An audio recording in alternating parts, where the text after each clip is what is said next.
Hi hello hi hello, welcome back to our channel. അടുത്തൊരു review എപ്പിസോഡിലേക്ക് എല്ലാവർക്കും സ്വാഗതം. ഇന്നിപ്പോൾ 2 എപ്പിസോഡാണ്. അതായത് മിഡ് വീക്ക് എവിക്ഷൻ സ്റ്റാർട്ട് ചെയ്ത കഴിഞ്ഞ എപ്പിസോഡും മീൻസ് ഇപ്പോൾ കഴിഞ്ഞതിൻ്റെ തൊട്ട് മുന്നത്തെ എപ്പിസോഡും കഴിഞ്ഞ എപ്പിസോഡും അങ്ങനെ 2 എപ്പിസോഡായിട്ടാണ്. അപ്പോൾ മിഡ് വീക്ക് എവിക്ഷൻ സ്റ്റാർട്ട് ചെയ്ത ഫസ്റ്റ് എപ്പിസോഡിൽ പുതിയ ക്യാപ്റ്റൻ ചുമതലയേറ്റു ഷാനവാസ്. പുതിയ കിച്ചൺ ടീമും കാര്യങ്ങളൊക്കെ തിരഞ്ഞെടുത്തു. കിച്ചൺ ടീമിൽ നമ്മുടെ അനീഷ്, ജിസേല്, അക്ബർ, ബിൻസി, RJ ബിൻസി, പിന്നെ നമ്മുടെ ആര്യനും ഇവരാണ് കിച്ചൺ ടീം. അത് കിച്ചൺ പാചകം തുടങ്ങിയപ്പോൾ തന്നെ കണ്ടായിരുന്നു. അതായത് രാവിലെ കഴിച്ച് ആൾക്കാരൊക്കെ കഴിച്ച് എല്ലാവരും വെയിറ്റ് ചെയ്ത് ബ്രേക്ക്ഫാസ്റ്റ് കൊടുക്കുന്നില്ല, ബ്രഞ്ചായിട്ട് ഉദ്ദേശിക്കാൻ തോന്നുന്നു. കാരണം ജിസേല് സ്റ്റാർട്ടിങ്ങിൽ തന്നെ ഇവർക്കൊരു പ്ലാനിങ് ഇല്ല എന്നുള്ളത് മനസ്സിലായിരുന്നു. കാരണം രാവിലെ കഴിച്ച് എന്തുണ്ടാക്കണം എന്നൊരു കൺഫ്യൂഷനായി ചപ്പാത്തി ഉണ്ടാക്കുന്ന ഒരു പ്ലാൻ എടുക്കുന്നു. പിന്നെ 20 അതും രാവിലെ നടക്കുന്ന കാര്യമല്ലായിരുന്നു. പിന്നെ അപ്പൊ ബിന്നി വന്നിട്ട് അത് മാറ്റി ദോശയാക്കി, ഗോതമ്പ് ദോശ അങ്ങനെ എന്തോ ആക്കാനുള്ള പ്ലാൻ വന്നു. ഒരു കട്ടൻ ചായ ഇടുന്നുണ്ടായിരുന്നു. ചായ ഇട്ടിട്ട് ചായയിൽ കടുപ്പം കൂടിപ്പോയി ഒരു അക്ബർ ഇവരും കുടിച്ചിട്ടുള്ള ചായ ഉണ്ടാക്കിയിട്ടുണ്ടോ എന്തോ ഒരു പിടിയില്ല. അപ്പൊ അങ്ങനെ അത് പ്രശ്നമായിട്ട് അവസാനം കടുപ്പം കൂടിയിട്ട് ചായയുടെ വെള്ളം സ്റ്റീൽ പാത്രത്തിന്റെ അകത്ത് വെച്ചിട്ട് തന്നെ ശരിച്ചിരി കടുപ്പം കൂടി എന്നാൽ അതിൽ നിന്ന് കുറച്ച് കട്ടൻ ചായ കളഞ്ഞിട്ട് കുറച്ച് വെള്ളം ആഡ് ചെയ്യണം. ഇത് അതിലോട്ട് തന്നെ വെള്ളം വെച്ചിട്ട് തിളച്ച വെള്ളം വെള്ളം ചൂടാക്കാൻ വേണ്ടി നമ്മൾ അനീഷ് ഭയങ്കര ബുദ്ധിപൂർവ്വം മറ്റേ സ്റ്റീൽ പാത്രത്തിന്റെ അകത്ത് വെള്ളം നിറച്ചുകൊണ്ട് ഓവനിൽ വെച്ചു. അത് പക്ഷെ എപ്പിസോഡിൽ കാണിച്ചില്ല, ലൈവില് ഞാൻ കണ്ടായിരുന്നു. അത് കാണിച്ച് അത് ജിസയിൽ അത് കണ്ടിട്ട് പേടിച്ചിട്ട് അനീഷിന്റെ അത് എടുക്കാൻ പറയുന്നുണ്ടായിരുന്നു. അപ്പൊ അനീഷ് തന്നെ അത് അവൻ ചെയ്ത് തെറ്റാണെന്ന് മനസ്സിലായിട്ട് ഇവൻ അവളുടെ അടുത്ത് അങ്ങോട്ട് റേസ് ആവുന്നുണ്ടായിരുന്നു. അങ്ങനെ ഉറക്കം ഡ്രാമ കളിക്കരുത്, എൻ്റെ അടുത്ത് പയ്യെ പറഞ്ഞാൽ മതി, അവന്റെ മിസ്റ്റേക്കാണ്, അങ്ങനെ ചെയ്യാൻ പാടില്ല. അപ്പോൾ ഒനിയിൽ അവരൊക്കെ വന്ന് പറഞ്ഞു കൊടുക്കുന്നുണ്ടായിരുന്നു. പിന്നെ അത് ഭയങ്കര സംസാരം കൂടി കുറച്ച് അടുത്ത സ്റ്റേജ് ആയപ്പോഴത്തേക്കും ജിസേൽ എന്തോ ഓവൻ തുറന്നിട്ട് അടയ്ക്കാത്തതിന്റെ വിഷയത്തിൽ നമ്മളെ കലാഭവൻ സാരിക എന്തോ വന്നിട്ട് ഇവൻ്റെ അടുത്ത് അനീഷിന്റെ അടുത്ത് അത് അടയ്ക്കാൻ പറയുമ്പോൾ ഞാനല്ല തുറന്നെന്ന രീതിയിലൊരു അങ്ങനെ ഒരു ഫൈറ്റ് അവിടെ സ്റ്റാർട്ട് ചെയ്തു. അത് ഭയങ്കര കൈവിട്ടു പോയി ഭയങ്കര രീതിയിൽ. ആ കൈവിട്ടു പോയ അവസാനം അക്ബറും നമ്മുടെ ഷാനവാസുമായിട്ട് വഴക്കായിട്ട് അക്ബർ ഒരു തെറി വിളിച്ച് ഷാനവാസിനല്ല ഒനിയലിനെ. എല്ലാരും പറയുന്നൊരു തെറിയാണ്, പക്ഷെ അത് അവിടെ പറയാൻ പാടില്ല. അത് കാരണം ഒരു ഫാമിലി ഷോ ഇല്ല, അത് മ്യൂട്ട് ചെയ്തല്ലോ. അങ്ങനെ ചീത്ത വിളിക്കുന്നത് ഒരു നല്ല ശരിയായ നടപടിയല്ലല്ലോ. എന്നാ പിന്നെ അങ്ങോട്ട് തെറി വിളിച്ചോളാം വിളിക്കണം എന്ന് പറഞ്ഞോണ്ട്. എന്നിട്ട് അല്ല, കോമഡി അതല്ല, അക്ബർ ഒരിക്കൽ വിളിച്ചു. അക്ബർ വിളിച്ചതിന് ശേഷം ഇവർ ക്യാമറ പോയിട്ട് ബിഗ് ബോസിന് എടുത്തിട്ട് ഇതൊരു 5-6 തവണ ഇതേ വാക്കുകൾ അത് ലൈവിലുണ്ടായിരുന്നു. എപ്പിസോഡിൽ അതില്ലായിരുന്നു. ബിഗ് ബോസ് എന്നെ ഇങ്ങനെ വിളിച്ചു, ഇത് ഇവനെ വെളിയിലാക്കിയേ പറ്റുള്ളൂ, എന്നെ ഇങ്ങനെ വിളിച്ചു. ബിഗ് ബോസിന്റെ ഒരു അവസ്ഥ ഒന്ന് ആലോചിച്ച് നോക്കണേ. എനിക്കത് ലാലേട്ടൻ വരുമ്പോഴത്തേക്ക് അത് ചോദിക്കുമായിരിക്കും. ഇല്ല, അക്ബർ ചീത്ത പറഞ്ഞതുപോലെയുള്ള തെറ്റാണ് ഇവനും പറഞ്ഞോണ്ടിരിക്കുന്നത്. അപ്പൊ ഇവനും കിട്ടും. എന്നിട്ട് പിന്നെ അക്ഷയ എടുക്കുമ്പോൾ എന്താ പ്രശ്നം ഉണ്ടാക്കുന്നത് പിന്നെ അതിനെ കുറിച്ചുള്ളൊന്നും കണ്ടില്ല. പിന്നെ മിഡ് വീക്ക് ടാസ്കുകൾ ആൾക്കാരെ സെലക്ട് ചെയ്ത് 6 പേരെ അവർക്ക് ടാസ്ക് കൊടുത്തു. കോയിൻ ടാസ്ക് ആയിരുന്നു. പക്ഷേ ഇത് ബിഗ് ബോസിന് നല്ല ഡബിൾ ഡാഡി സിൻഡ്രോം ഉണ്ട്. അയാൾ ആദ്യം പറഞ്ഞത് എന്താണ്, ഇത് മിഡ് വീക്ക് എവിക്ഷൻ ആണെന്നാണ്. പിന്നെ അത് പയ്യെ സസ്പെൻഷൻ ആക്കി. അതായത് ബിഗ് ബോസ് ഉദ്ദേശിച്ച ആള് അല്ല ഇതിന് ഔട്ട് ആകാൻ പോകണമെന്ന് ബിഗ് ബോസിന് മനസ്സിലായി. അപ്പൊ അനീഷ് എന്നെ ഉറപ്പായിട്ടും പുറത്തു പോയാൽ എവിക്ഷൻ ആയിരുന്നെങ്കിൽ പോയിന്റിന്റെ ബേസിസിലാണ് പുറത്തു പോകണമെന്ന് പറഞ്ഞായിരുന്നു. അങ്ങനെയാണെങ്കിൽ അനീഷെ പോവുള്ളായിരുന്നു. അപ്പൊ അനീഷിനെ പോവാതിരിക്കാൻ വേണ്ടി ഒരു റൗണ്ട് അല്ല അവർ നടത്തിയത്. ആദ്യത്തെ റൗണ്ട്, രണ്ടാമത്തെ റൗണ്ട്, ഇനി മൂന്നാമത്തെ റൗണ്ടും ഉണ്ട്. റൗണ്ട്സിന്റെ കാര്യം പറഞ്ഞിട്ടുണ്ടായിരുന്നു, ഗെയിംസ് ഉണ്ടാവും. പക്ഷേ എവിക്ഷൻ എന്ന് പറഞ്ഞിട്ട് സസ്പെൻഷൻ ആക്കിയത്. അത് പിന്നെന്തോ സസ്പെൻഷൻ ഏറ്റവും പോയിന്റ് കുറഞ്ഞ 2 പേരെ. അപ്പൊ അവരൊന്ന് ആലോചിച്ച് നോക്കണേ, അവരെ ശരിക്കും പറഞ്ഞാൽ സേഫ് ആക്കിയല്ലേ ബിഗ് ബോസ്. എലിമിനേഷന് പോലും ഇട്ടിട്ടില്ല അവരെ. ഇല്ലല്ല, സേഫ് അല്ലല്ലോ. അവർക്ക് പോയിന്റ്സ് കിട്ടുന്ന പോയിന്റ്സിന് എന്തെങ്കിലും പ്രാധാന്യം ഉണ്ടോ ഈ ജയിച്ച് കിട്ടുന്നവർക്ക്? ഇല്ലാത്തവർക്ക് എന്തെങ്കിലും ഇതുണ്ടോ? ഇയാൾ എന്നാൽ എന്താണ് പറഞ്ഞത് മെനിങ്ങാത്ത എപ്പിസോഡില്? എവിക്ഷൻ അവരാദ്യമേ എവിക്ഷനിൽ വന്നു, അതുകൊണ്ട് ഇനി അവരെ നോമിനേറ്റ് ചെയ്യാൻ പറ്റില്ല. എന്നിട്ട് ഇങ്ങനെ വന്ന് വീണ്ടും മാറ്റി എന്താ പറഞ്ഞത്, ഇത് സസ്പെൻഷൻ ആണ്, രക്ഷപ്പെട്ടു. അപ്പൊ അവർ ആ വീക്കില് എവിക്ഷനിലില്ല, ഈ 6 പേരും എവിക്ഷനിലില്ല. അപ്പൊ ഇത് കാണുന്നവരെ പൊട്ടന്മാരാക്കുന്നില്ലേ? അപ്പൊ ഇതാണ് പറയുന്നത്, ബിഗ് ബോസിനകത്ത് അവരുടെ സ്ക്രിപ്റ്റഡ് ഉണ്ട്. അപ്പൊ അത് വെച്ച് ബിഗ് ബോസിന്റെ ആള് പുറത്തു പോലെന്ന് മനസ്സിലായതുകൊണ്ട്, ബിഗ് ബോസ് ഉദ്ദേശിച്ച ആള് പുറത്തു പോകില്ലെന്ന് മനസ്സിലായതുകൊണ്ട്, ബിഗ് ബോസിന് വേണ്ട ആൾ ചിലപ്പോൾ പുറത്തു പോയാലോ എന്ന് ഉദ്ദേശിച്ചതുകൊണ്ട് ഇങ്ങനെ മാറ്റിക്കളിച്ചുകൊണ്ടിരിക്കുകയാണ്. അപ്പൊ എന്നിട്ട് അങ്ങനെ ഫസ്റ്റ് കോയിൻ വേണം. അപ്പൊ ഈ 6 പേർക്കും ഓരോ 2 സഹായികളെ സെലക്ട് ചെയ്യായിരുന്നു. അങ്ങനെ എല്ലാരും അനീഷ് നമ്മുടെ അപ്പാനി ശരത്തിനെയും അനുമോളെ എടുത്തു. പിന്നെ ഷാനവാസിനെ ടാസ്ക് കളിച്ചു. അല്ല നല്ലോണം കളിച്ചു. പക്ഷെ എനിക്ക് ഫസ്റ്റ് ടാസ്കില് അപ്പാനി ശരത്ത് കുറച്ച് പാനിക്കാണ്. ഒരു ബോക്സ് തുറന്ന് കീ എടുത്ത് കൊണ്ടുവന്ന് ഒരു മഡിന്റെ ഒരു ഇതുണ്ട്, അതിലോട്ട് ഇറങ്ങിയിട്ട് അടുത്ത് കോയിൻസ് കളക്ട് ചെയ്യുന്നായിരുന്നു. അപ്പോൾ ബാക്കി എല്ലാവരും ഇറങ്ങി കോയിൻസും കളക്ട് ചെയ്ത് ഇറങ്ങി അതിന്റെ ഒരു ഗിയർസ് ഒക്കെ ഇട്ടിട്ടാണ് ഇറങ്ങിയത്. പക്ഷെ ഇവര് മാത്രം ഭയങ്കര ഡിലേ ചെയ്യാൻ താക്കോലെടുക്കും തുറക്കുന്നില്ല. അല്ല പക്ഷെ പാനിക് ആയി പോയി. അത്ര സ്പീഡ് ബാക്കി എല്ലാം ചെയ്തില്ലേ. ഇതിനകത്തൊരു ലക്ക് ഫാക്ടർ ഉണ്ട്. ആദ്യം ചിലപ്പോൾ ചാവി എടുത്ത കീ വെച്ച് തന്നെ ഒരുപാട് നേരം അതിൽ തിരിക്കുന്നുണ്ടായിരുന്നു, ലൈവില് കണ്ടായിരുന്നു. അത് ഇങ്ങനെ മനഃപൂർവ്വമാണ് തോപ്പിക്കാൻ വേണ്ടി അങ്ങനെ എനിക്ക് തോന്നുന്നില്ല. പക്ഷെ ആ ഒരു കളിയിൽ ബാക്കി ആര്യൻ ജിസേലൊക്കെ എന്തോ നല്ല കിടിലോട്ട് കളിച്ചു. അക്ബർ ഷാനവാസ് അവർ ഒനിയലിന് വേണ്ടിയിട്ടാണ് അവർ ഇറങ്ങിയത് തോന്നുന്നു. നല്ലപോലെ കളിച്ചു. അങ്ങനെ ആ ടാസ്കിൽ അനീഷ് ഏറ്റവും ലാസ്റ്റ് ആയിരുന്നു. അനീഷിനാകെ 3 കോയിൻ എന്തോ കിട്ടിയുള്ളൂ. പിന്നെ സരിക KV അവർക്കായിരുന്നു അതിന് തൊട്ട് മേളിൽ. ഫസ്റ്റ് കിട്ടിയത് എനിക്ക് തോന്നുന്നു നമ്മുടെ ഇവർക്കാണ് തോന്നുന്നത്, ജിസേലും ആര്യനും ടീമായിട്ട് നിന്ന ആൾക്ക് റെനയ്ക്കായിരുന്നു തോന്നുന്നു ഏറ്റവും രേണു രണ്ടാമതായിരുന്നു. അങ്ങനെ പിന്നെ പുതിയ മറ്റേ ലൈഫ് എക്സ്പീരിയൻസ് പറയുന്ന കഥ പറയുന്ന പരിപാടി തുടങ്ങി. 3 പേരാണ് ചെയ്തത്. രേണുസുതിയും പിന്നെ നമ്മുടെ ഒനിയില് പിന്നെ KV കലാഭവൻ അല്ല KB സരിക KV ഇവര് 3 പേരാണ് ആ എപ്പിസോഡിൽ ചെയ്തത്. അതിൽ എല്ലാവരും കഥകൾ ടച്ചിങ് ആയിരുന്നു. ഒനിയലിന്റെ അമ്മയൊക്കെ പറഞ്ഞ് ഭയങ്കര സങ്കടപ്പെട്ടു.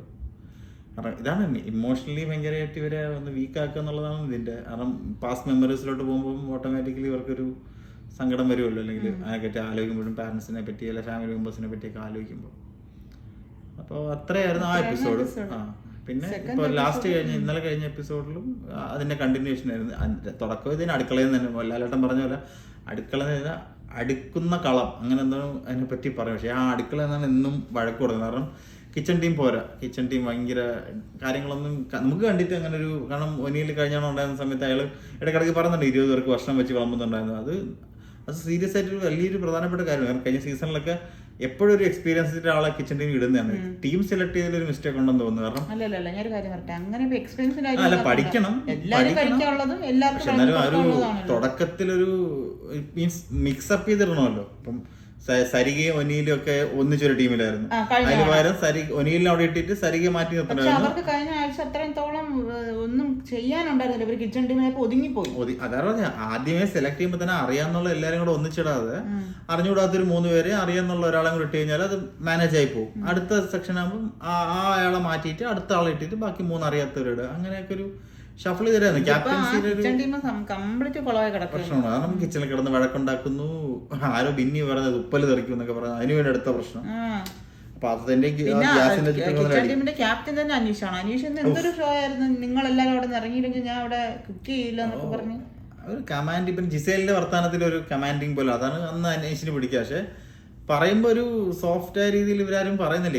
ഇവര് ആ ഒരു ജോലി ഒരു കണ്ടന്റ് ആയിട്ട് എടുക്കണം. അല്ല അത് അങ്ങനെ പറയണമെങ്കിൽ കഴിഞ്ഞ എപ്പിസോഡിൽ ലാലേട്ടൻ പറഞ്ഞാലും ഇവർ ഉദ്ദേശിക്കുന്ന പോലെ ഇപ്പൊ മറ്റുള്ളവർക്ക് സംസാരിക്കണമെന്നില്ല. അങ്ങനെ സംസാരിക്കണം നിർബന്ധമൊന്നുമില്ലല്ലോ. അവരുടെ രീതി അതാണ്. അവരങ്ങനെ സംസാരിക്കുള്ളൂ. നിങ്ങൾക്ക് വേണമെങ്കിൽ നിങ്ങളുടെ രീതി കേൾക്കാം. ഇപ്പൊ ഒരു ക്യാപ്റ്റൻ എന്ന് പറയുമ്പോൾ എല്ലാവരും യോജിപ്പിച്ച് കൊണ്ടുപോകുന്ന ആളാണ്. അല്ലാണ്ട് നിങ്ങൾ എല്ലാവരും ഇറങ്ങിയാലും ഞാൻ വർക്ക് ചെയ്യുള്ളൂ, നിങ്ങൾ അവിടെ നിന്ന് ബഹളം കൂടിയപ്പോഴാണ് എല്ലാവരും ഇറങ്ങി. അവന്റെ മിസ്റ്റേക്ക് നോട്ട് ചെയ്യുമ്പോഴാണ് റൈസ് പിന്നെ ബാലൻസ് വന്ന റൈസ് ഇവർക്ക് ഫുഡ് വിളമ്പിയപ്പോഴും വളരെ റേഷൻ പോലെ പിടിച്ചാണ് വിളമ്പിയത്. അതുകൊണ്ട് എന്നിട്ടും സാധനം ബാക്കി വന്നു. അപ്പോൾ ആൾക്കാർ പ്രശ്നം ഉണ്ടാക്കി. കാരണം കുറച്ച് കൂടുതൽ വന്നിരുന്നെങ്കിൽ മിച്ചം വരില്ല എന്നുള്ളത്. അതെടുത്ത് കളയണമെന്ന് അക്ബറിനോട് പറഞ്ഞു. അക്ബർ പറ്റില്ല എന്ന് പറഞ്ഞു. അവർ ടീമിനുള്ളിൽ തന്നെ ഒരു പ്രശ്നമുണ്ട്. ടീമിന്റെ അകത്ത് തന്നെ ഒരു ഒത്തൊരുമയില്ല. അതുപോലെ വെസൽ ടീമിന്റെ ക്യാപ്റ്റനാണ് നെവിൻ എന്ന് തോന്നുന്നു. നെവിൻ അവരൊരു രക്ഷയില്ല. മോശം. അതും കംപ്ലൈന്റ് ആയിരുന്നു. കാര്യം ഗ്രോസറി എല്ലാം തക്കാളി അതൊക്കെ എടുത്തോണ്ട് തിന്നുന്നത്, പൊട്ടറ്റോ ഒക്കെ എടുത്ത് രാത്രി മറ്റേ ചിപ്സ് അതില് അനിമോൾ എന്തോ ഒരു കമന്റ് പറഞ്ഞായിരുന്നല്ലോ. അതിന് മുന്നത്തെ എപ്പിസോഡ് പറഞ്ഞല്ലേ. പിന്നെ അപ്പൊ അങ്ങനെ കിച്ചണിൽ നിന്നുള്ള വഴക്കോടുകൂടി തന്നെയാണ് ഇന്നലത്തെ എപ്പിസോഡും തുടങ്ങിയത്. പിന്നെ ആ ടാസ്കിന്റെ കണ്ടിന്യൂഷൻ ആയിരുന്നു. അപ്പോൾ സെക്കൻഡ് ടാസ്കിൽ ഒരു ഫ്രിഡ്ജില് അതും നല്ല ക്ലവറായിട്ട് കളിച്ചത്. ടാസ്ക് വായിച്ച് നോക്കി കുറച്ചു പേർക്ക് മനസ്സിലായി. കിച്ചണിലോട്ട് വെക്കേണ്ട സാധനങ്ങളാണ് ഫ്രിഡ്ജിലോട്ട് വെക്കേണ്ട സാധനങ്ങളാണ് പറഞ്ഞിരുന്നത്. പക്ഷെ ഇവര് ശ്രദ്ധിക്കാതെ എല്ലാ സാധനം കിട്ടിയ ടോയ്സും മറ്റു കാര്യങ്ങളും എല്ലാം കൂടെ കൊണ്ട് കയറ്റി. പിന്നെയാണ് കൗണ്ട് ചെയ്യുന്ന സമയത്താണ് ട്വിസ്റ്റ് പറഞ്ഞത്. പക്ഷെ ടാസ്ക് ലെറ്ററിൽ ഫ്രിഡ്ജിലേക്ക് വെക്കേണ്ട സാധനങ്ങളൊന്നും പറഞ്ഞിട്ടില്ലായിരുന്നു. മനസ്സിലാക്കി എടുക്കണമായിരുന്നു. അത് ചിലപ്പോൾ ഇതിന്റെ മണിയിലെ ട്വിസ്റ്റ് ആയിരിക്കാം. അപ്പൊ അങ്ങനെ അത് പറഞ്ഞു. ആ ടാസ്കിൽ ജയിച്ചത് നമ്മുടെ ഇവരായിരുന്നു അല്ലേ, അക്ബറും ഷാനവാസും. അവരാണ് ഏറ്റവും കൂടുതൽ 47 ഐറ്റംസോ അങ്ങനെ എന്തോ അങ്ങനെ അവര് ജയിച്ചു. അപ്പൊ അതുവഴി ഒനിയൽ 6 പോയിന്റ് കിട്ടി. അപ്പൊ പിന്നെയും അതിലും എനിക്കൊന്ന് അനീഷ് 5th പൊസിഷൻ എന്തോ ആയിരുന്നു. 5th ആണ്, ഏറ്റവും താഴെ അല്ല 5th, ഏറ്റവും താഴെ മറ്റേ സരിക KP അല്ല 5th ആയിരുന്നു, സരിക KP ആയിരുന്നു. പിന്നെ എന്നിട്ടായിരുന്നു ബിഗ് ബോസിന് അപ്പം അടുത്ത ട്വിസ്റ്റ് കൊണ്ടുവരാൻ വേണ്ടിട്ട് ഈ ആൾക്കാരെ ടീമിനോട് എന്താ പറയാ, ടീം മെമ്പേഴ്സിനെ മാറ്റണം ഒരു ചോദ്യം ചോദിച്ചു. പക്ഷെ ഇതിന്റെ ഇടയിൽ സംസാരിക്കുന്നുണ്ടായിരുന്നു ഇവര് തന്നെ ആ മറ്റേ സരിക KP അവരൊക്കെ പറയുന്നുണ്ടായിരുന്നു ടീം മെമ്പറിനെ അവർ മാറ്റണം, അവർക്ക് ബിന്നീരെ പെർഫോമൻസ് ഇഷ്ടപ്പെട്ടില്ലായിരുന്നു. ഓബിയസ്ലി അനീഷ് ഭയങ്കര ഡബിൾ സ്റ്റാൻഡ് ആയിരുന്നു. ആദ്യം തുടക്കത്തിൽ വന്ന് പറഞ്ഞത് എനിക്ക് വരെ പെർഫോമൻസ് ഒക്കെ ഭയങ്കര ഇഷ്ടപ്പെട്ടു എന്നൊക്കെ പറഞ്ഞിട്ട് പിന്നെ ഇങ്ങനൊരു ചാൻസ് കിട്ടിയതുകൊണ്ട് പക്ഷെ എനിക്ക് അത്ര ഇമ്പ്രസീവ് അല്ല എന്ന് പറഞ്ഞു. അപ്പൊ അനുവിനൊക്കെ ഭയങ്കര ഹേർട്ടായി.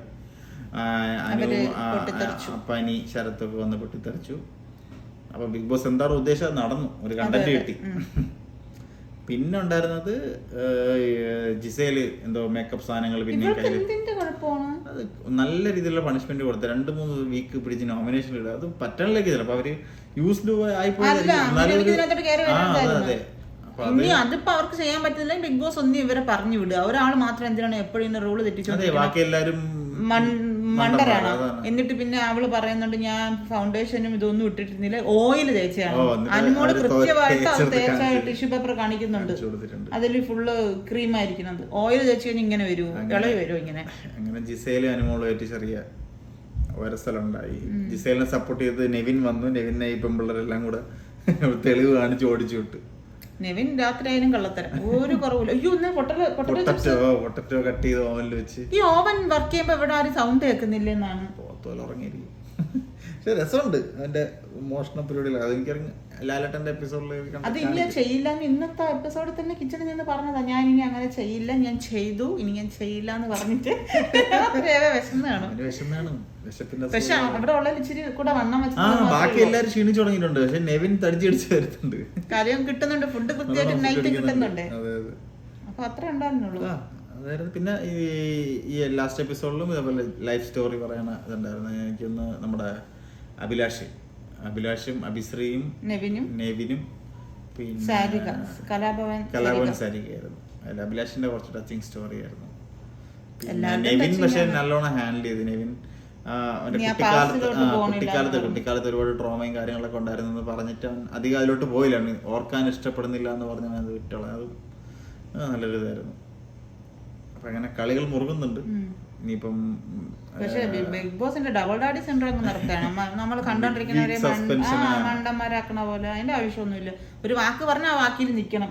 പിന്നെ എവിക്ഷനും സസ്പെൻഷനും തമ്മിൽ നല്ല വ്യത്യാസമുണ്ട്. അപ്പൊ അവര് ആ നോമിനേഷന് പോലും വന്നിട്ടില്ല. പിന്നെ എന്തെങ്കിലും ടാസ്കുകൾ ഉണ്ടാവും മുന്നോട്ട് പോകുമ്പോൾ എന്താണെന്നുള്ളത് കാണാം. നിങ്ങളൊക്കെ മറ്റേ ലാലേട്ടൻ കൊണ്ടുവന്ന വാച്ച് ഡോഗിന് പേരിട്ടായിരുന്നു, റോബോട്ട് ഡോഗിന്. നമ്മൾ ഇട്ടിട്ടില്ല, സമയം കിട്ടുന്നില്ല, അതാ പ്രശ്നം. റിവ്യൂ തന്നെ 2 ദിവസത്തെ ഒന്നിച്ചാണ് എടുക്കുന്നത്. കാരണം ലാസ്റ്റ് ഒന്നും എടുക്കാൻ പറ്റും. നിങ്ങൾ ചിലപ്പോ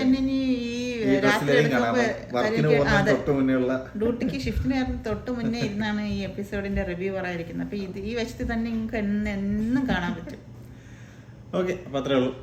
അപ്പൊ എന്തായാലും എപ്പോഴും പറയുന്ന പോലെ കാണുന്നവരൊക്കെ ചാനൽ സബ്സ്ക്രൈബ് ചെയ്യുക, സപ്പോർട്ട് ചെയ്യുക, ഫ്രണ്ട്സിനൊക്കെ ഷെയർ ചെയ്ത് കൊടുക്കുക. ഇഷ്ടപ്പെടുന്നുണ്ടെങ്കിൽ ലൈക്ക് ചെയ്യുക, ഇഷ്ടപ്പെട്ടില്ലെങ്കിൽ ഡിസ്ലൈക്ക് ചെയ്യുക, കമന്റ് ചെയ്യുക, എന്തെങ്കിലും ഇമ്പ്രൂവ്മെന്റ് ചെയ്യാണെങ്കിൽ കമന്റ് ചെയ്യുക. ഓക്കെ, അത്രേ ഉള്ളൂ. അപ്പോൾ ബൈ.